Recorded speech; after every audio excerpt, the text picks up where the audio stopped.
Hey, let's look at examples 5 and 6 because we have a negative sign in front of the last term, which means one sign is going to be positive, one's going to be negative. I'm going to try the factors for 6, or 1 and 6, or 3 and 2. I'm going to try 3 and 2 first. Factors of 35, 1 and 35, or 5 and 7. 5 and 7 seems more probable, so I don't know if it's 5 or 7 or 7 or 5, so it's a guess. So I'm going to try that. Check my inside term, I get 10. Check my outside term, when I multiply, I get 21. So now I want to think, one sign has to be positive, one has to be negative. So it's easier to think subtract. If I do some subtraction here, can I get to a negative 11? And I can if this is negative.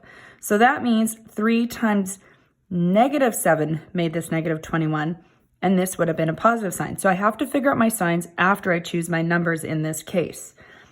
Let's try one more example that is similar, where I have a negative sign at the end. Factors of 6, 1 and 6, 3 and 2. Again, I don't actually know, so I'm going to try 3 and 2 again. Factors of 10 are 5 and 2 and 2 and 5. So I know it makes no sense to put a 2 here because there's a GCF in that set of brackets, which if there was no GCF in the beginning, there shouldn't be now. So my first guess is going to be 5 and 2 like this. So I check my middle term, I get 4. I check my outside, I get 15. No matter what, when I subtract that, I'm going to get an 11. Well, I need it to be negative 7. So 2 and 5, and my only other options are 1 and 10. But I'm going to try switching this in first. So again, I'm picking some examples here where there's maybe a little more guessing just for us to practice through.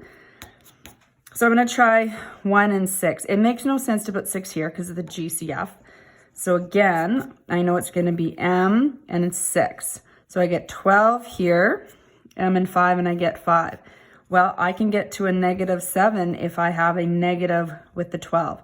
So that means I want negative 2 times 6 to give me a negative 12, positive M, and a positive 5 to give me a positive, I need to put a plus sign in, positive 5 to give me that negative 7M. So now I have it. So again, you're going to have to try a little bit of guessing and checking on some of these.